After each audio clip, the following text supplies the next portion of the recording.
Hello, everyone, and welcome to the VitaCast Episode 4. I'm your host, Tyler Olthoff, and I have with me the usual Kyle, this guy. This guy. What's up, guys? We also have Brian, the Share Bear Sharon. Woo, back for more for Episode 4. And Jasper, Bacon Your Moms. Is that not it? Did I get it? Not really, almost. You're trying. Just try. You'll get there. Alright, Eventually. I'll get it eventually. Who knows when, though. Alright, so let's start off with what we've been playing. I've been playing a few games. A couple of them are the same as last week, but that's alright. I've played a game that's hard to pronounce. I think it's Atelier Toterie Plus or Atelier, something like that. I don't know. Atelier. Maybe Brian knows how to say it. Yeah, and, I think we've all confirmed that I can't pronounce anything. That's alright.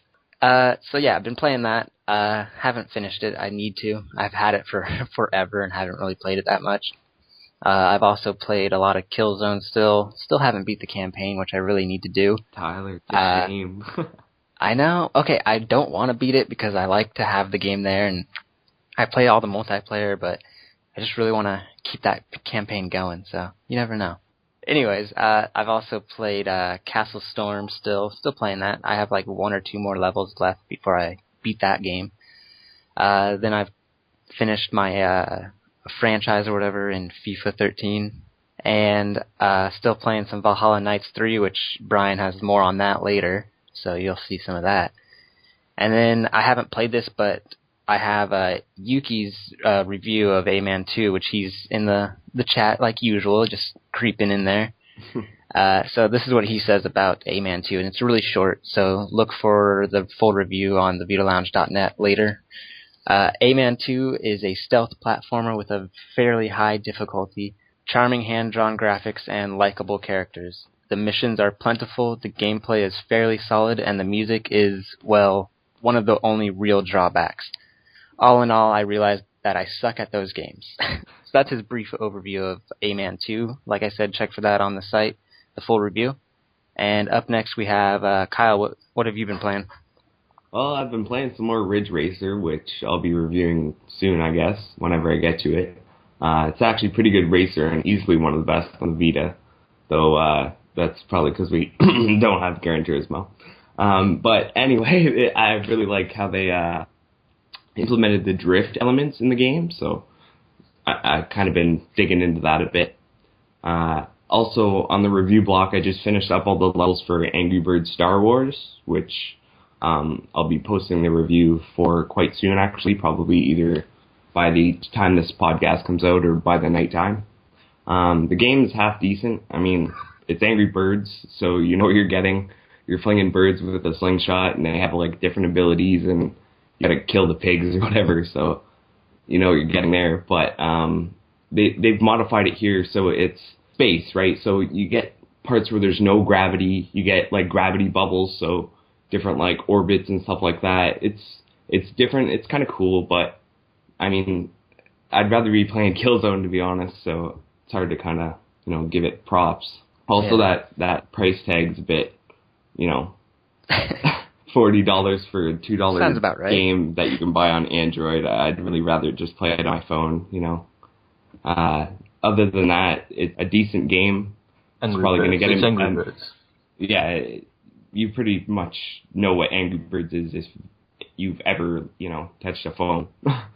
Yeah, so it's Angry Birds, and they've kind of screwed it up too, because the way that they've implemented, I guess, the physics, if you activate too many physics elements at a time, it actually, like, chops the game, so you get frame rate chops. It's kind of bad, but anyway. In an Angry Birds game. Yeah, I know, on Vita, like, you're using all that power, and then you've got, like, bad coding, so the physics activates, and the thing starts chopping. I don't know. That's horrible. Yeah. So, what do you, Brandon, what do you got? Well, like Tyler said, I've been playing a bit of Valhalla Knights 3, and just to be honest with you, it's my first entry into the series, and there's a lot for me to talk about. When I talk about Valhalla Knights 3, it's a controversial game because it's going to affect people differently depending on your threshold for, I'm just going to say it, sexual nature content, especially towards women. Just to rewind a little bit here, the game is a pretty decent RPG mechanically. It's got a pretty good combat system with a combo system that runs. You can run like 27, 72 hit combos. So that's all great and fine. But the problem therein lies that everything else about the game is pretty terrible. It looks like a PSP game, and not even the best of the PSP games. It progresses story-wise really slow. We were talking a little while ago about Destiny of Spirits and progression and the free-to-play nature and stalling. Valhalla Knights 3 is a full-priced game, and it moves just as slow as any free-to-play game on the market. And then when you add in the fact that there are no sound options, so you can't adjust your sounds, but you can adjust panties on NPCs. That's a must. Yeah, it's a must. That's kind of ridiculous. And then when you jump into the fact that there are these really sleazy mini games that revolve around rubbing your PS Vita screen as hard and quickly as possible in order to pleasure basically prostitutes in the game. It gets, I do that without the game. Yeah, I imagine you do. It's pretty degrading. Like, I understand that there's a place for sexuality in games. It's not handled with the maturity that the content deserves. I'll give you a little anecdotal evidence of this. I was playing the game for review, and I had to spend hours and hours playing it. And my girlfriend got pretty pissed off. She found me playing this game for like 20 hours minimum, and for most of that time, I was just rubbing my screen, and she goes, "What the hell is that?" And she hears this little porno music in the background, and she hears a girl going, "Ooh," and she walks out with a big red face, all storming off. But I had to tell her it's for review. But yeah, no. So the point is that there's gonna be a lot of girls who pick up this game because, believe it or not, girls make up a big part of the market, and they're not gonna know exactly what they're jumping into. They're just gonna think it's an RPG, and I imagine they'd be a little bit cheesed at some of the content. I give it a 1.5 out of 5, which is rubbish. Yeah, Brian, you gotta get some headphones, bro. I know. Did Jasper play anything this week? I don't even know. I've been so crazy busy with Valhalla 3. Yeah, actually, I finished up Batman Arkham Origins Blackgate, which is, the title is way too long, so I'll just call it Blackgate. And, well, at first I really liked it. As I said in an earlier podcast, but after a while it starts to get a bit boring because you're traveling all the time, and the hallways, after you beat enemies the first time, they don't respawn, so you're traveling for minutes on end through empty hallways. That kind of gets boring, so the pacing is not all that good. Well, the rest I've already said. It's an okay Metroidvania. I gave it a 3 out of 5. It's an average game. Just the backtracking is not that great. And also, John, he is sick this week, but he reviewed Project Diva F. For those of you who don't know what Project Diva F is, it is a rhythm game from Japan. And it stars Vocaloid, which is basically a hit in Japan. It's how do you say that? It's a SingStar, but not a real one. It's computer generated. And so this game stars Vocaloid and, a lot of J-pop. So John says that it's great for people who love rhythm games, obviously, especially if you like J-pop, but it's inferior to another great rhythm game on the Vita, which is DJ Max Technical Tune, which already came out a while ago. He says that's great. This game is slightly less good, but given that it's much more available than DJ Max, it's probably easier to get. And we also have some good news regarding this game. It's already been localized for the PS3 in the West, but now it's also coming to the Vita here, so we can finally buy it without having to scroll through Japanese menus without knowing anything about what's going on. Woo! Yeah, I'm not going to buy it because I don't like J-pop, but it's good for those people who like J-pop but aren't such nerds that they learn Japanese. Well, it's great if you know a language. But are you calling Kyle a nerd? Yeah. Damn it, Can you Jasper. take that, Kyle? Shots fired. Shots fired. Well, no, it's great. Great to learn a language. I wouldn't learn Japanese, but good on you, Carl. Good on you. You don't want to be a nerd. For what it's worth, I barely speak English, so. Oh, we know. I know, I proved it last We week. know you can't speak Norse, that's for sure. Good giraffe. Almost. Yggdrasil. Whatever you say. Yggdrasil. Yeah. That's what he said, isn't it? Yeah, I'm with Tyler. Alright, is that all you got, Jasper? Well, yeah, I play Pokemon, but that's not Vita. Boo! Boo! That's I'm alright. sorry. Oh, Alright, actually, well, I played Killzone Mercenary 2, so I was playing the campaign again, and... There's a second one? Spoilers. Oh, Yeah, crap. I'm an insider. I'm an insider, guys, I'm an insider. So I was just on the verge of grabbing a very important, spoilers, virus, and then my Vita battery died. Womp, womp. Yeah, so I just... many times. Yeah, so I I'm just I just rebooted it again to see what's happening, and I got the virus. Yay! Whoa, that's the happiest I've ever seen somebody for getting a virus. You might go to the doctor. Yeah, you might want to go see a physician. Well, I actually got it in a little tube, so I can unleash it on everyone else without me getting sick. Maybe I'm immune. Yeah, Always sounds the kind of dangerous, does it? Yuki says it's a porn virus. You should watch out. I don't even know. I don't even know what a porn virus is. Well, you got one. Guess it could be an STD, or does he mean a virus that you get when you download too much? Maybe both. Pornography, yeah. You can say the word. Pornographic material. Dun dun dun. Alright, this episode took a dark turn. Alright, is that all you got, Jasper? Yep.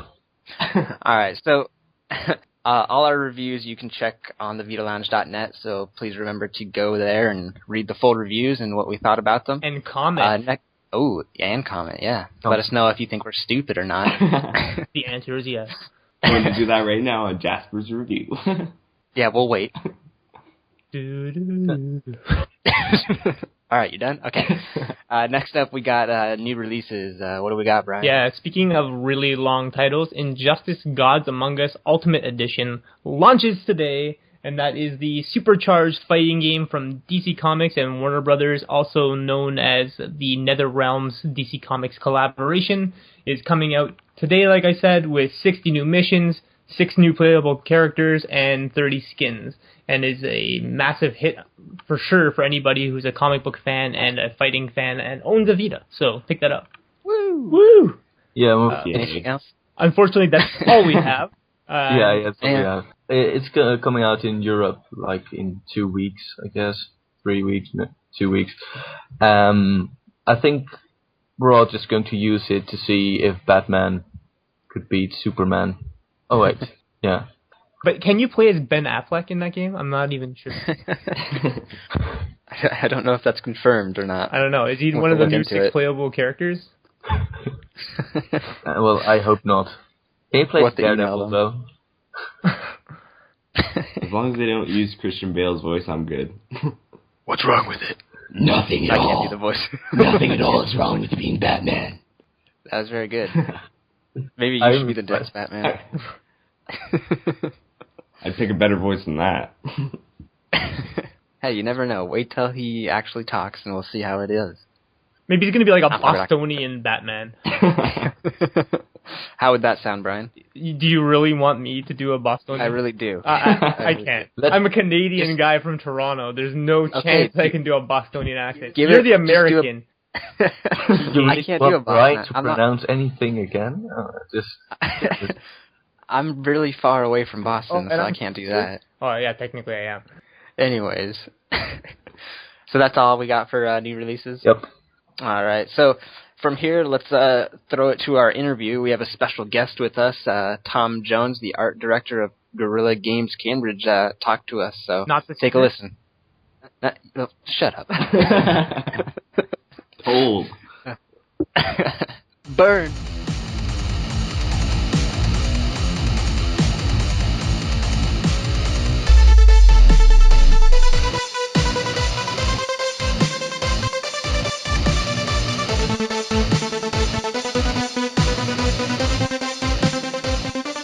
Alright, everyone, we have Tom Jones, the art director of Guerrilla Games Cambridge, with us. We're going to talk a bit about Killzone Mercenary, which came out just recently. So let's say hello to Tom. How's it going, Tom? Hey, good. Nice to be talking with you guys. It's nice to have you. We also have the usual guests with us, Brian, Sharon, Woo. Kyle Wakeling. Hey there. And Jasper, and I'm still not going to say his last name. Hi, everybody. Alright, Tom. So we all, like we said earlier, we have a lot of questions. So Brian, no, I think Kyle had the first question. Kyle, you want to shoot off the first question? Sure, let's get to it, I guess. Just general questions, pretty much regarding Killzone Mercenary, all in all. Graphically, Killzone Mercenary is beautiful. There's no denying it. The way the game looks in engine is nothing less than breathtaking on the Vita. The cinematics appearing to run in-engine and match the gameplay graphics perfectly. Was it a problem to get it that far, considering the motif of the series? To get it that far visually, you mean? Just the whole package coming together, the motif of the series matching the actual design that you had in mind. Yeah, I think it was. We wanted to be quite ambitious, and I think one of the things we knew we'd fail if we didn't achieve those kind of levels because of the quality of Killzone as a franchise and the other games. There was quite a benchmark we had to live up to. And I think that's one of the benefits of being first party, is that we were allowed the time to be able to do that and to really get the most out of the Vita and show what it could do as well. Obviously, we took some different tactics from the common console games. So we decided to do a lot of the mission briefings before the levels started, and a slightly different methodology. We tried to limit cutscenes to first player as well, mostly in game, just so that we could really focus on the player experience, so that everything felt immersive and was actually happening whilst you were playing. So this question basically ties into Kyle's question. What was the biggest hurdle you faced while working on Killzone Mercenary, while porting the overall Killzone console experience to the Vita's smaller screen and handheld controls? I think it was all quite a big challenge, but looking back, because we took the Killzone engine and the code team rewrote it, but we couldn't wait for that to finish, so we started production whilst that was going on, and it meant we kind of had to almost project and anticipate how things were going to look, which made life a bit harder to start with. It meant that once everything was in place, we kind of got together quite ahead of steam, but I think a lot of it required kind of a lot of faith that things were going to turn out as we wanted, because we couldn't see everything coming together in the game like straight off the bat. So that was, that was one of the harder things to do in development. Yeah, it's Brian speaking, Tom. Hey. I think I speak for everybody on the podcast that we're all pretty big fans of the Killzone series. One staple throughout the series is that it's always kind of prided itself on portraying war in a visceral and realistic type of manner. And given the dystopian setting, there's not much humor there, but it seems that your team and you always find a way to either visually or plot-wise throw in some little trickles of or sprinkles of humor into the game. So if you look at Killzone Mercenary, you have Blackjack, who is, a little bit of a serious character. There are a lot of lighter elements to his thread of the story. Was that an intentional thing on your part? Yeah, definitely. I think it's. You're right. It is. It's a hard sci-fi game. We try and make it gritty and immersive, but equally, I think we didn't want it to become like this big, kind of depressing slog. And I think you have to recognise that it is a game at the end of the day. So just having something to contrast that, I think it can be really helpful at sometimes. And Blackjack as a character, both in terms of his personality and as a game mechanic, was a really good device and really helped us push the mercenary angle forward. Yeah, absolutely. I noticed that first because even throughout all the war and all the chaos that's going on in Mercenary, and it's all beautiful and very hard, you have these smiley faces that pop up every time you talk to Blackjack, and it's an immediate difference to the tone of the game. Completely. And actually, that was a deliberate thing. I mean, smiley faces obviously do stand out because of that, and we needed his kind of mark to stand out so that you saw when you could go and get intel and things like that. And actually, just for us, I think having it as a contrast point to lighten it up and give him a sense of character, it just seemed a natural direction to take him. I have a little bit of a follow-up question that kind of relates to the weaponry that Blackjack employs there. It's that in previous interviews, you've said that the Vanguard system in Killzone Mercenary is much like a PlayStation Vita on the character's arm. Yeah. I was wondering if that was intentional from the start, or is something that just developed as you went along?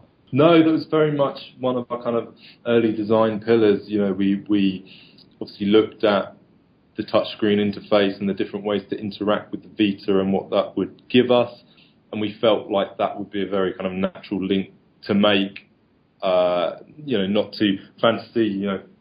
Real life soldiers have their kind of touchscreen things and maps on their arms, so it just felt like that would marry up really well and allow the player to kind of get that extra amount of immersion and feel like, in some ways, their Vita were like they were directly interacting with what was happening in the game. And then it led kind of quite nicely to be able to segue from the mission briefings directly into the level. So, to try and make you feel like you were the mercenary looking at the briefing, and then, you're into the action. That makes a lot of sense, actually. I know it's been a long time since you've been working on this project, and now Mercenary's out into the public, but if you could rewind for a second and you can recall the first time you found out that you were working on a Killzone game on the PlayStation Vita, do you remember one aspect that you were particularly excited about when you found out that you were going to be bringing Killzone to the PlayStation Vita hardware? Man, that's a long time ago. I think, it's difficult when you're looking at kind of that game dev, because you don't want to get carried away or too kind of hung up on anything, because things change so quickly. But once we started to settle on the narrative and what we were doing, I think one of the things that definitely excited the kind of core team was the idea of looking at Killzone from a slightly different perspective, from being able to look at both sides through the mercenary's eyes. I've worked on previous Killzone games, we've all played them, and they've always been very ISA focused and, quite similar in that regard. And we felt like the Vita gave us an opportunity to do something a bit different. And obviously creatively it got our juices flowing and meant that we could get into it and really push that stance. And so, from kind of just a high level point of view, looking at it from that direction was really exciting. But then once we layered up the kind of design mechanics and looked at, all the kind of cash incentives and tying that through into multiplayer, it just kind of steamrolled in terms of a really strong mechanic to run through the game. So I think that was one of the kind of definite things that piqued my interest at the start. I think Kyle had a couple of questions about the multiplayer. Actually, I just had one regarding that perspective. Actually, in Mercenary, you get a quite unique perspective as the role of an outsider. You're contracted in to take up missions on both sides of the war. It gives you a unique perspective on the Killzone series itself. Are you interested in exploring this unique perspective farther, and would you have given the opportunity? I think it's really interesting, and actually, one of the things I've seen in reviews and feedback is the element of choice, and that it would have been nice if there was more choice, and I think that's definitely something we agree with. Obviously, we made decisions as we went along in terms of what was feasible. But actually, the whole idea of being a mercenary and picking your contracts and going where the money is and, either doing it for a worthy cause or just a financial gain and the different perspective you have on a war based on that. And at the end of the day, war always has two sides, and I think that's what's fascinating. There are civilians on both sides and each have their stories. And I think as we look back at history, historical wars and things for reference points, and I do always think it's really fascinating when you see a story from, what you assume to be the enemy, and actually they're very similar to the stories from the hero side, so to speak. And on top of that, not to make my reply too bloated, I think the other thing that really interested us is when you actually read the backstory of the ISA and the Helghast, which I think it's on Killzone website and you can go up and read it. some of that's obviously filtered through into the games, but when you read it as this solid block of backstory, it's really kind of fascinating and actually adds a lot more depth to both races. And so that was something we were keen to kind of pursue as well. And definitely, yeah, in the future, I think there's plenty there to push further. Just continuing on with that a little bit, seeing that you get to see both sides in those 9 levels, which level did you prefer to play? Like, what side did you prefer to be on? I like being on the Helgar side. I think just, particularly Mission 8, where you get out of the dropship and they abseil down next to you. I think just seeing those two Helgar soldiers running alongside you, I felt like, this is something new, this is something we haven't seen in Killzone before. And it's definitely like a little, you could tell this was a cool moment. So yeah, for me, because I think secretly everyone wants to be them anyway, Yeah, I definitely agree with you there. The Helghast are definitely an interesting race to go about, telling their story, especially when they're running along beside you. It was definitely a little, smile moment while you're playing the game. The way that you've distinguished the teams in multiplayer make it so even that if you don't see the naming indicator, you're pointing at an enemy. This is done incredibly well in Mercenary. And was it due to the need for identification on such a small screen, or was it just that the continuation of what you've been doing already on the Killzone series for PlayStation 3? Multiplayer actually went through a lot of iterations. I think we were very mindful of visibility anyway because it is a smaller screen. But in terms of multiplayer, yeah, being able to tell who your friend and your enemy was really important to us. So we had a slightly different set of shaders on the multiplayer characters just to be able to make them stand out more. We did a lot of kind of iterations just to get a sweet spot where they could pop. I think that's one of the advantages of having kind of quite an agile studio is that when people are playing it, you pretty quickly hear if someone's got an issue with visibility because everyone starts swearing and we managed to find a really good balance on that, so I was really pleased, and without compromising the artistic fidelity either. So yeah, I think it's good. Maybe Tyler, did you have anything to ask? I know you were big on the Killzone series. Yeah, I mean, I was in the beta when the beta released, and I had a lot of fun. And I'm going to steal one of Kyle's questions, but do you play the multiplayer, Tom? I played it a lot during development, so I've kind of now that it's out in the open world, I'm like, it's there for people to have fun. And I've kind of made my peace a little bit. It was a long okay, so back when you were playing it, what was your favorite level, if you had a favorite level? Oh, good question. I really like the Shoreline. So yeah, I think about what its actual name was there and not just call it its dev name. I called it for that. Yeah, I really like that one. I think maybe because it was one of the first maps we did and it kind of proved that we could do the multiplayer experience. So I kind of knew it from the start, so I was quite good at it. One of the advantages of seeing it early on. Yeah. But yeah, I thought that one actually had a really it was a nice size, and actually you kind of made contact with the enemies kind of quite quickly, but there was still an element of tactics to it. So for me, that one was one of my favourites. I actually didn't like that one when I first started playing it, but now it's grown on me, and I actually like that level. Thank you. Okay. Yeah, I think what we tried to do was offer, different experience in each map as well, and slightly push the sizes or, the number of floors. So I think that's kind of what you need to do in a multiplayer game as well, is offer a bit of variety. So ultimately you want everyone to maybe have a different favourite, and shows that you're doing the right thing. Yeah, when I play, I think it's Market, I totally do a different strategy because of the levels, like the floors or whatever. Right. It totally changes how I play, and it makes me a different player, which can be good or bad, depends on how I'm feeling that day. Yeah, no, sure. So the multiplayer levels definitely change it up, and that's one thing that I think is great for multiplayer, because if it's the same thing over and over, it's going to get boring pretty quick. Yeah, you need something to drive you back, don't you? And right. The PlayStation Vita has become quite a home for a lot of different styles of games, but particularly indie games. But we're seeing less and less AAA games on the PlayStation Vita platform.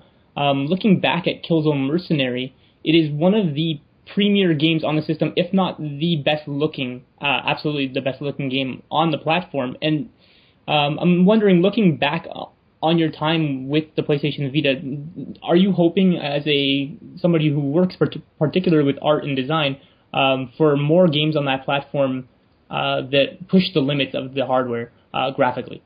Yes. No, I think one of the things we really wanted to do was show what the Vita could do, and actually perhaps, I guess, almost motivate other developers to go, look at the power it's got. This is the kind of game you can make, and visually you can do all this stuff. So I'd hope that would be an inspiration for other people to kind of really push the graphics, really push the experience. And yeah, why not? Like it's with the whole PS4 kind of remote play. It's Vita is going places, I think, and it's a real opportunity for people to push the quality even further. Yeah, we're all big fans of the graphics, and we always we advocate for anybody who owns a Vita to go out and grab Killzone Mercenaries just because of the visuals alone, not to mention the great gameplay. I also, maybe Kyle's a little shy to mention, but Kyle has a big issue with the game, actually, and maybe now that you're here, he's getting a little bit tight-lipped. He's got a little bit of an issue with the point of view of the characters, and right. That the camera is positioned to what appears to be at the chest level of the character. I'm wondering if that was an intentional design, or... That's been in Killzone ever since I've worked on it. I think I don't know why it started off there, but that's just part of the engine. So we continue that on from Killzones 2 and 3. So you're being faithful to the experience.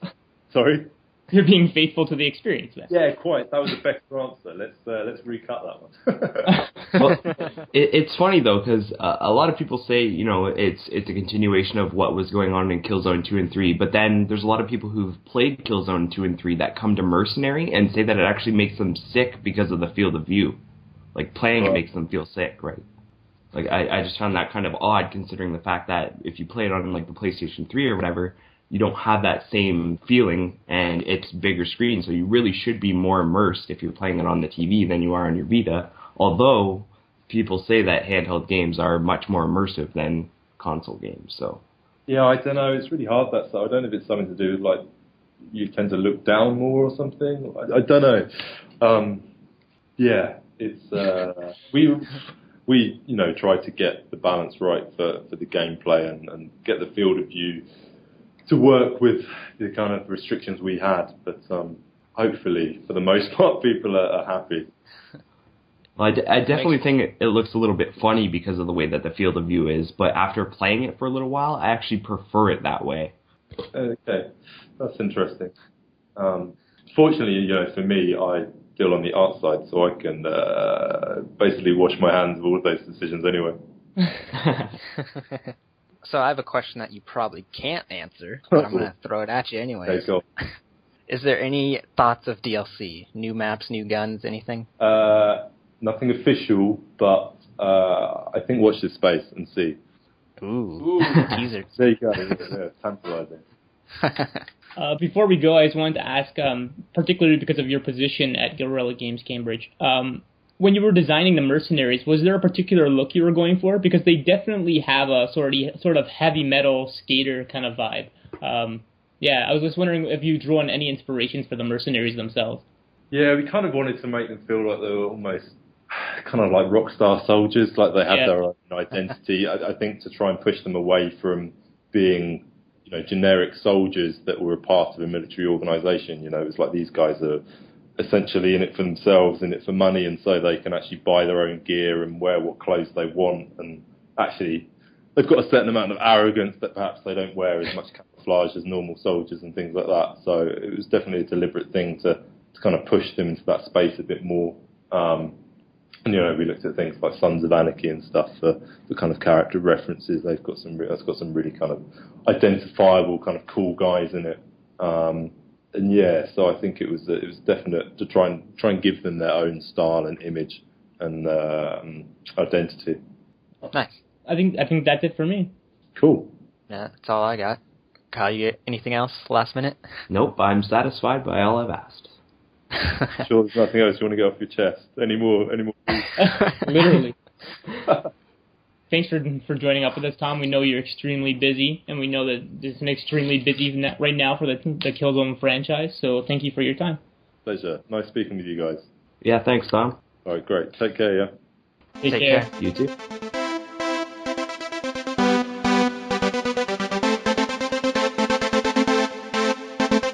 We're back! Alright, so let's go to the news. That was Tom Jones, so I hope you guys enjoyed that interview. For the news, we have a few things, and John's not here, so the news is going to be it's going to lack an accent. So what a shame. I know. So who's going to read it instead this week? I was. Okay, well, you got to do it in an English accent. Hey, right, so let's get going. We got Tearaway, the TV advert. Okay, I can't do that. I'm probably insulting so many people, I apologize. Send your hate mail too. No, I wasn't here. Yeah, well, you're only insulting yourself because it sounds so ridiculous. Well, that's true. Thanks, Jasper. Jeez, go bake your moms. Ooh. Anyways, like I was saying in my horrible accent, the Tearaway TV advert just released. They're having a commercial for the Tearaway game. I've watched it, and I'm pretty sure all of us in here have watched it, and it's interesting. Like, they go for, obviously, a kid approach, and I don't know if it's a great advertisement, because personally it has a lot of gimmicky things. It kind of just showed the tilt function and the back touch function, and me personally as a kid, I don't think I'd be interested in that. I want to actually see the gameplay, which they don't show too much of it. So, Jasper, do you have anything about that? Yeah, I kind of agree with you. I thought that the focus on the Vitas, well, unique things, it does kind of profile the Vita, you know, it shows what it can do, but I don't think kids are going to get too excited about that, and I'm not getting too excited about it either. I just really want to know a bit more, what do you really play in the game, because if it's all just touchscreen controls, no, don't really like it. But what I did like is that they really show off the nice graphics the game has. I mean, all those papery effects, they are great, and it shows that in the trailer. Brian, you got anything? Oh, wow, what a surprise. Yeah, I do have something to say. It's not like we planned that at all. Yeah, no, content aside, I just wanted to comment that it's actually nice to see a commercial for a Vita game, and a big Vita game. It's almost unbelievable that I should have to comment on that, but it is quite nice to see a major title on the PlayStation Vita getting a little bit of screen time, regardless of what's shown. And if I have to make any comments about the actual content itself, it feels a little Nintendo-y. It definitely is going after that child market, and that's one thing that Sony does pretty well, is that they've marketed a lot of their content to a wide variety of gamers. So I'm actually kind of glad that they're marketing it towards a younger audience. I think us older gamers, we are aware of how great Media Molecule are as developers, and we're aware of all the great games on the PlayStation platform, but it's nice to see that they're targeting future gamers, because they're going to be the future of this industry. Yeah, that's all I have to say about it. Yeah. Yeah, what I wanted to say is I think it's really hard to market this game to people who do not really like kids games. Well, I'm not really an adult, but I'm more closer to being an adult than to being a little kid. So I would say that well, I enjoy these kind of games. So if I see kids advert, I don't really think, ooh, it's for kids. It's nothing for me. I think, oh well, I don't really like the advert, but maybe I should look up the gameplay or something. I just wanted to say, like, regarding what the advertisement actually, like, appeals to, I think it actually kind of appeals to women a little bit more than guys, just because it's got that cutesy factor that you look for in, you know, a Nintendo game or something like that. And it just shows off, like, the whole paper craft character graphic kind of angle that I could see women flocking to more than men. Not to be sexist, but that's just kind of how I, you know, took it. Sexist. Just kidding. Well, can we just ask Jasper? He's a girl. What's your... it's fair to give everybody an opportunity to speak. Jasper, anyways. back to the tearaway commercial thing. Like Brian was saying, I think it's great that to actually see a commercial, because I think the Vita needs more of that. And with PlayStation 4 coming out in a couple days, it's going to get overshadowed maybe. And all the news that we're seeing lately is remote play stuff, and that's great and all, because a lot of people are really interested in that. But we need to see games for the Vita, not games for the PS4 that can be played on the Vita. I think the whole remote play news thing is just ridiculous. The way that they, all these news sites posting, oh, you can remote play this, you can remote play that. Like, who cares? They've already said what games you can play, and pretty much anything without a peripheral is going to be playable on Vita over remote play. So get over it. Yeah, I think it'd be pretty ridiculous if we saw a whole bunch of Wii gamepad news that, wow, you can play this game on the gamepad. Yeah, we get it. Like, I get it, it's relevant, and there's a lot of PS4 hype right now, but it seems that every news article that's circulating about the PlayStation Vita seems to be centered around remote play, and it should be, I understand it's not common knowledge yet, but it should be soon that you can pretty much use remote play on virtually any title that doesn't use a peripheral. So, I'm getting just as tired of it as Kyle is. Yeah, I'm kind of getting tired of it too, but what I did like is I remember the Assassin's Creed 3 Liberation commercials. They really marketed the Vita as a sort of a side game to the main game, and it showed at the end I think a Vita transforming into a PS3 or the other way around. So it was really like, ooh, well, the Vita is this portable PS3, and I think this commercial basically does the opposite, really distancing the Vita from the PS3. I mean, the PS3 or PS4 isn't even mentioned in the commercial. I think that's nice. I think it's the way to go. Alright, so let's head on to the next bit of news. So, I don't know if any of you guys have noticed, but with the recent update to the firmware on the PlayStation Vita, we can now have 2,000 friends, and we all know Kyle is not going to ever fill that up because he doesn't have any friends. Yeah, okay, buddy. I think I actually had to delete people off to add you when I added you, so... Okay, acting all high and mighty, I see how it is. So yeah, 2,000 friends is a lot of friends. If you can fill it up, good for you, but I think that having that many friends, I'd just get distracted and be like, okay, who the hell is this guy? I don't even know who you are. When did I add you? So, I mean, I have my set friends, and I think, I'll probably start adding it up, like, when I get my PS4, and I'll start climbing close to maybe 100 or so, but I don't know. We'll see. Yeah, it's funny. I was just looking on Twitter earlier, I think today, and Game Over Greggy from, I think it's IGN, he's already filled his 2,000 friend list. Like, I don't think you're going to be playing with all those people, no matter like how much they like you or whatever. It's kind of crazy. Yeah. Yeah, Yuki says, yay, now I can add all my Facebook fans. There you go. Yeah, what I think about it, I don't really need that limit because I don't really interact with all those people.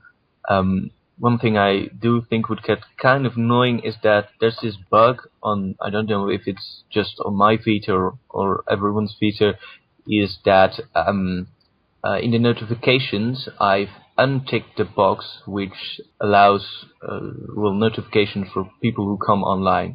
But it isn't working, so every time someone comes online, I see a notification. So with 2,000 friends, I think that would get a little bit annoying. Don't know if it's just me. I agree there. I've unchecked that too, and it doesn't seem to stop it either. Even if you untick like the flash the PS button, flash like on the screen and like all the different options, still doesn't like listen to you at all. It does all of them no matter what. And as for like the whole friends thing, I just want to add that 2,000 isn't really like a number that you're gonna have to worry about. So it's not like having 100 friends where some people are gonna hit that limit just because they're social gamers or something like that. 2,000 is like saying you have unlimited, because if you hit that, that's just pretty much stupidity at this point. Yeah, I think it's a good thing for social gamers and for people that don't really care to talk to people or don't even play multiplayer games. It's something that they don't even care about. It's just a number that they'll probably never reach unless they somehow get 2,000 real friends or something. I don't know. But, yeah, being I'm a pretty social gamer, so I think there is a possibility that I could get up there, but I don't think I'll be anytime soon. And I don't really like to accept random friend requests unless they send a message saying, like, oh, I'm so-and-so, I saw you from here, or I played a game with you in here. I'll be like, oh, okay, well, if you play the game more, I'll play with you. What was that? It was a ghost, you guys. That threw me off. Anyways, so the last bit of news is something that's not good for the Vita. It's the terms of service issue. I don't know if any of you guys experienced this, Yes. but... All right.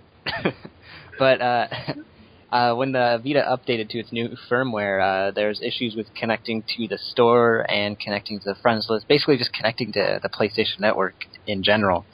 But you had to go online and sign in to the website and then accept a new terms of service, which is, if you're not, in the know, if you're just a kind of a casual gamer on the Vita, you're going to think your Vita's broken or something. At least that's what I would think if I didn't know all this stuff. So I'd probably be calling people, getting pissed off, and just I don't think it's good. I think they need to resolve this ASAP because there's going to be a lot of frustrated gamers out there and people that are just going to stop playing because they think something's wrong. Does anyone else have something to say?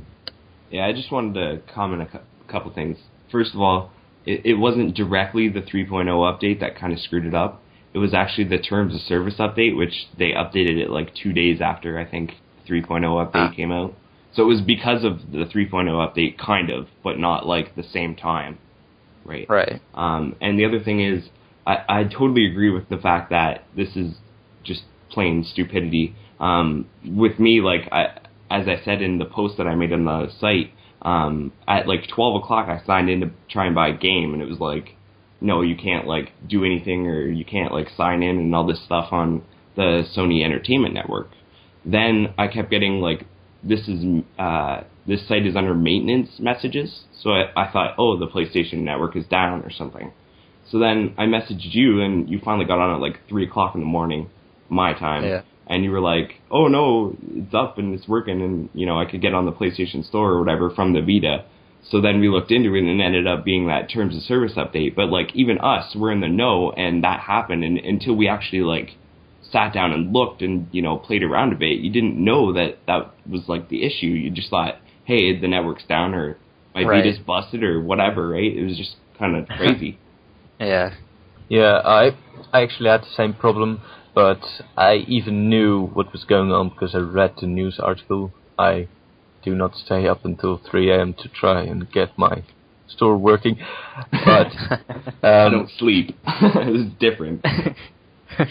Yeah, so I saw it and then I updated it, but now after I resumed my Killzone game, I tried to go back to the store again, and I got an error again. It wouldn't connect, so I had to turn off my Wi-Fi, do everything, and now it works. So it's not the only bug. It's a bit annoying, yeah. It's stupid that you actually have to go onto the internet and not just on your Vita in order to accept the terms of service. It should just come on your Vita. You can't even do it via account settings. That's annoying. I didn't experience anything with this at all. I read about it from Kyle, and I'm sure you guys had this issue, but I was on a very similar time that Kyle had this issue, and I had no problem whatsoever. Yeah, the thing about the whole, going online and doing it, it wasn't even just online, because I was trying to sign into the Sony Entertainment Network, the actual SEN site, and it wouldn't let me do anything there, but I had to go to us.playstation.com and sign in there before it would actually give me the terms of service update. So not only was it not on the Vita, it wasn't on the Sony Entertainment Network site either. They should have at least posted something on the blog or something saying, hey, accept our new terms, here it is. And there should have been a message on the Vita saying, hey, there's a new terms of service, good thing you can accept it within the Vita. Yeah, definitely. Isn't that convenient? On the Vita. I mean, they're really going to piss off a lot of people that, like I said earlier, that don't know what's going on at all. So I think it's a big issue, and I think they really need to solve it quick. Because I'm sure there's a few people there that still haven't even picked it up because they're like, well, the same issue's happening, so I'm gonna play something else. I think that's all we got for news. Anything else you guys want to mention? Not Brian, really. you're being so So quiet. You okay? I think he didn't drink enough vodka this week. Is he asleep? It's alright. You can talk to us, Brian. We're here for you. No, I had to put on some pants. Sorry, guys. Oh. Are you feeling? You can take them off. We're not going to judge. That's for later, Tyler. Oh, sorry. And they're not supposed to know. Yes. I'm sorry. I mean, aren't we all not wearing pants? Wasn't that the dress code? I'm fully dressed. Oh, wow. Yeah, but what are you wearing? Weird. Maybe it's kinkier than not wearing pants at all. Maybe it's lace or something like that, huh? No. Oh. Is this going too far? Did we cross the line? I want to know what Jasper's wearing. He's Dutch. It's got to be crazy. It's got to be like wooden shoes and like a nice Speedo. Speedo? What's Dutch about the Speedo? Oh, the wooden shoes you don't question. But the Speedo, that's the problem. I'd like to know why Brian's mind drifts this way. I'd just like to know that. He's probably for the record, I've been playing online. Valhalla Nights 3 for like endless hours. I'm pretty perverted at this point. It's changed you. It's changed me. Anyways, Yeah, let's move on. So up next we got some listener mail with Kyle. Woo. All right, this week we have a listener mail from Brad, which I'll read for you guys. Hey guys, just wanted to let you know that you're off to a great start with your podcast. 3 episodes in and you've knocked each one out of the park. That's quite the accomplishment. Just stop for the clap there. Anyway.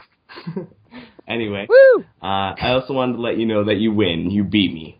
I had promised myself that I would not buy any new games for my Vita until I was able to play through the enormous backlog of games I've built up. Then I heard your interview last week with Bobby from Zen Studios about Castle Storm and decided to check out the demo. I was about 15 seconds in when I knew my pledge would be broken. What an incredible game. It reminded me of the hours I spent as a kid playing crossbows and catapults with my brother. Thanks for the recommendation and great interview. And I'd like to thank Brian for setting that up. Lastly... I don't think it was me. Wasn't it? No, it was Mr. Tyler. Yep. Tyler, I'll just my flex bad. my muscles. Yeah, it is your bad, Kyle. I have a lot to But I'll do. take I'm the credit for editor. it. You No, guys no, are you just can lowly rewind. peasants, you know. Yeah, we just don't Anyways. like to thank Tyler. Yeah, we just hurts. don't like to thank Tyler, so anything Tyler does, we're just going to thank Brian. Oh, guess who wasn't recording? Looks like we have to restart. All right, back to the email. And lastly, there was a topic I had hoped you would discuss. Anyone who's ever owned a Vita knows that it's wonderful, but that marketing for it is atrocious. Watching some guy play MLB The Show while walking down the street is just absurd. As is the commercial with a bunch of hipsters diving over a rooftop while playing the god-awful Call of Duty. Playing anything on the Vita outdoors is not advised. How do you guys think the Vita should be marketed? He adds that personally, I enjoy mine most at home and being able to play in those few moments of free time I get throughout the day. As a husband, a father, and an adult in general, I don't have the copious amounts of free time to sit in front of the PS3 all day, so the Vita is a godsend. I only wish others knew as much. Anyway, thanks for the great podcast, and good job on the site. Cheers, Brad. I thought everyone played Call of Duty on rooftops. Is it just me? I play Killzone on rooftops because Call of Duty sucks. Well, okay, so that too. I like to play Killzone jumping around on rooftops.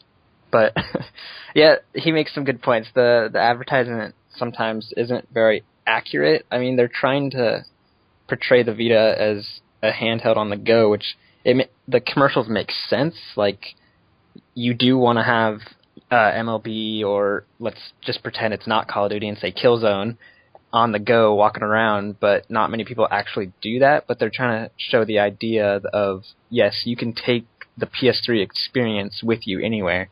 So, I mean, I think what they need to do is, he didn't mention the commercial for Madden, which Madden is a U.S.-centric game, so I don't know if he's in a different country, so that might not be why he didn't mention it. But the Madden commercial shows two guys sitting, one guy's at home in his underwear, probably Brian, playing Madden, and he's talking to his friend, who I think is in I think it looks like a hospital clinic room, like a waiting room, and they're just playing Madden together. And I think it was a pretty funny commercial, and it showed just what the Vita can do. And Madden wasn't amazing, but it's a good game. I reviewed it if you want to go check it out on the site. Boom. Shameless plug. Yeah, I kind of agree with you guys. I also think it's what Yuki also mentioned in the chat. In some ways, the Vita has been advertised too much as a portable PS3, and that's why we have in the media and the games media mainly, well, the Vita can't quite live up to being a portable PS3. So if Sony is marketing that, for example, which I discussed earlier, the Assassin's Creed Liberation advertisement, which shows the Vita morphing into a PS3, or the way around, I can't recall. I think that kind of harms the Vita, because it can't quite live up to, well, providing PS3 graphics on the go, but it is still a very good handheld, so I think they should just, well, rip it loose from the home consoles and only mention it in, well, basically PlayStation 4 as like, oh hey, you can maybe remote play this on your Vita. And just focus on the big main games like Tearaway, for example. Like, show its unique features, show why you can't find this experience on any other device. Ryan, you got anything? Well, again, to Jasper, that's excellent timing, because I do have something to say. It's difficult to say. First, I want to start off by saying a big thank you to B-Rad over here for all the kind words. But moving on to Tearaway, the advertisements for the PlayStation Vita. I agree with you that the early advertisements were pretty rough, and they try to compare it to the PlayStation 3. But since then, we've seen very little. So I would take something over nothing.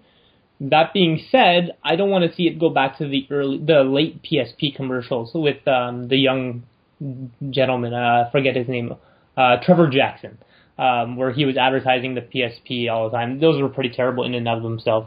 But talking about what Jasper said specifically, you got to remember, these aren't game trailers. These are TV advertisements that blip across the screen, and you're not really prepared to dig in that much information and take in all that detail about the game. It's just more to show off generally what the game is about. So yeah, I agree with him, but I think the Tearaway advertisement is a step in the right direction. I think so too. I agree that it shouldn't be marketed as a portable PS3, but really, if you actually crunch the numbers, it's actually pretty close, given that, you know, the PS3 is outputting 720p or 1080p, and the Vita is outputting 540p. You actually get about the same power raw, but it's different architecture, different amount of support, so that's why you get the big difference there. The other thing is, with marketing, I think we've mentioned this before, they should just take people out to malls and show people the Vita, because really that's what the Vita's strengths are. If you hold the Vita, you'll want a Vita. It's so great in your hands. Like, it feels good. The controls are just perfect for the way that your hand is set up. The touch screen, the back touchpad, if you show games that actually use them properly, Gravity Rush, Killzone, you can get people to really enjoy all those extra features. It's just that they don't have a real way to get that across with a commercial. Like, as Tyler said about the whole Madden thing, I thought that was kind of good because, you know, it shows you can, you know, play it anywhere and stuff like that, but the actual essence of the Vita doesn't come across in a commercial just because it isn't something that you sit down in your, you know, house and you play and you stare at the TV and that's it. Yeah, I'd agree there. Well, about those numbers, the Vita basically, well, being fairly identical to the PS3, well, that might be true, of course, but you can't market it that way. That won't work. Yeah. People are not I agree to remember that. But yeah, I definitely do agree, those mall strategies. When I first played the Vita, it was in a mall, and the room was very brightly lit, so I could barely see the screen, but I was playing Wipeout, and I thought, wow, this is gorgeous. And that made me really want a Vita, and that's why I purchased it too. Because, well, it looked so great, and it felt great. And I do think that can help more people buy it. And it also highlights a problem is that people currently don't really know what a Vita is. So if you take it around malls and really push it, then they might understand what it's about.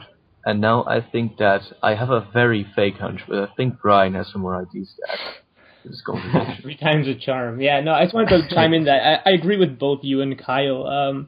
It's a bit like dark chocolate. You can explain it to people as much as you want, but until they experience it, they're never really going to know whether they like it or not. And Oh, so good. so good. I know. I'm with you, but I'm also with you that it's not exactly for everybody. But I believe that there's a wider market than what it seems. But no, I think Kyle and yourself hit it right on the head. Yeah, I definitely think of that if you're going to go for something, TV-based ads, they should just throw all the exclusives into one big montage. Just throw down 40 seconds of Soul Sacrifice, Gravity Rush, Killzone Mercenary, Tearaway. Just throw everything into a big mishmash and just show people the diversity that's out there and the uniqueness that you can find on... Yeah, no. The uniqueness that you can actually find on PS Vita. Because you want people to see, the essence. You don't want people to see all those ports, because even though that's great, you can play the ports on the go. That's not what you get the Vita for. I mean, where else can you play an RPG and then rub a girl's boobs? That's an experience you can only get on Valhalla Knights 3 on PlayStation Vita, and they should show that off. Agreed. Yeah. No? Maybe not. I don't think so either. Brian, he said it was a terrible game, but deep inside, he might be thinking otherwise. He's probably playing it right now. Yeah. Do you hear a rubbing sound? Oh, whoa, that sounded terrible. Yeah, I think Yuki is saying something in the chat. He says the problem with the Vita is much like the Wii U, I think. It has big possibilities, but they are badly advertised, and they lack some must-have games.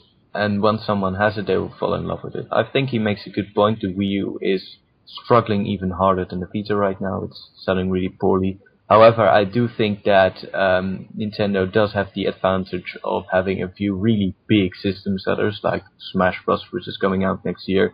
And the Vita doesn't really have that.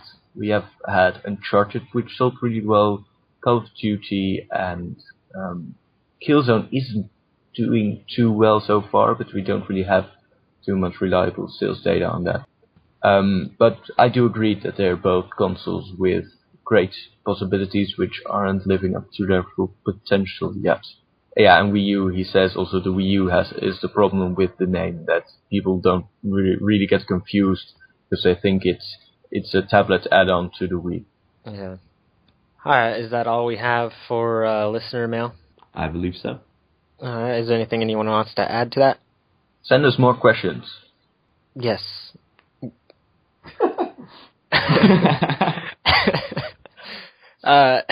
Yeah, you can send us your questions at the Vita Lounge, or nope, I always mess it up, podcast at thevitalounge.net, so just like Brad did, so do that, please. And next up we have Game of the Week, and this week we're going to have Kyle talk about his Game of the Week, so take it away, Kyle. Alright, this week, in keeping with the theme of our guest, as well as just how good the game is, I'm recommending Killzone Mercenary. It's the best portable first-person shooter available. It offers both a compelling single-player campaign as well as great multiplayer that won't quit, which I'm sure Tyler can attest to as much as I can. Oh, yeah. It's also my most played game on Vita, and that's saying something considering the fact that I played Hot Shots Golf so much that I have some of the trophies that are rare as hell. Yeah, so get Killzone Mercenary right now if you don't have it. Yeah, it's an amazing game. I found that if it were on console, I would probably think it's too generic, because it doesn't really do anything new, but it's just so solid and it works so well on the Vita, and it looks great. And multiplayer is very fun, campaign is very fun. I would just advise everyone that doesn't have to buy it, so you can just experience the goodness of the hot multiplayer right now. So I'm just going to do a little poll here. I said earlier in the interview that, in my opinion, it is probably the best looking game on Vita. Is that unanimous here? Yeah, I agree with that. I agree with that as well.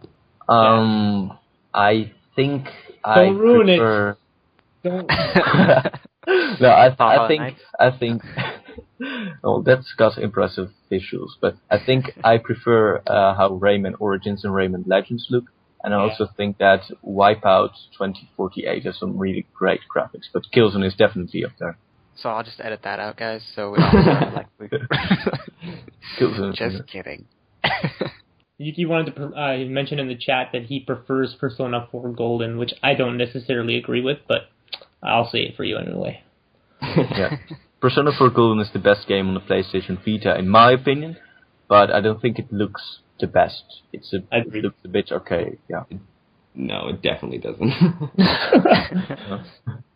Oh, it's the colors, okay. Yeah, but those battle scenes, it looks like crap. But it has Kyle. Well, like the cinematics are okay, I guess. Yeah, I don't even think the colors look that good. I mean, if you want colors, then buy Rayman, and boom, it's a box of colors. Or you could actually buy a box of colors named Killzone. Yeah. Oh, well, yeah. But Killzone, buy Killzone. And yes, support Killzone. We want to support AAA titles on the PlayStation Vita. Exactly. Alright, so just like the listener mail, you can email the podcast at podcast@thevitalounge.net. Got it right this time? Woo! Woo! Is there anything else you guys would like to add before we head out for the week? Yeah, there's a couple of birthdays this week. Sackboy and Little Big Planet turned 5, so we can get a little bit of a high five for that. And then our friends at Future Lab turned 10 today, which is another big birthday and milestone, so let's get another round of applause for that. And I'd also just like to mention that I got one of those Velocity Ultra codes they were giving away, so if you're awesome, follow Future Lab, because they give away stuff all the time. Yeah, they were giving away tons of stuff this morning. I woke up at around 5 a.m. Eastern time, and they were just like plowing through the codes. Oh, they probably like released over 100 today. It was crazy. Yeah. I already got everything I can get from them. I have Ultra, and I've got the Coconut Dodge game on PS Plus, and I don't have PS Mobile in the Netherlands. So, yeah. They're a great studio. Looking forward to Velocity 2X. That's going to be awesome. Yeah, hopefully another 10 years for them, right? Yep. They're a great studio. So yeah, be sure to tweet at them and let them know that you're wishing them a happy birthday and whatnot. So, if that's it, let's get out of here. Yeah, bye. I'm hungry. I'm dying to take off these pants. Alright, so you can find us, obviously, on thevitalounge.net. Remember to join the forum at thevitalounge.net/forum. You can find us all of us on Twitter. I'm at Mr. PSVITA Reviews. Kyle's at Teflon Tactics. John, who's not here, is at JHR Vita Lounge. Brian the Share Bear is at Brian G. Sharon. And Jasper is at JASBZ. And I think Yuki is at Yuki_W something. WR? Does anyone know? No. He's typing. And now he's not typing. He doesn't know. Yuki doesn't even know. So He doesn't want. Well, he's not worth following anyway. No, I'm just kidding. Fine, Yuki. I guess I won't. Yeah, it's Yuki_WR. Alright, there you go. So follow him as well. So I'd like to thank you guys for listening and have a good week. PS4. bye.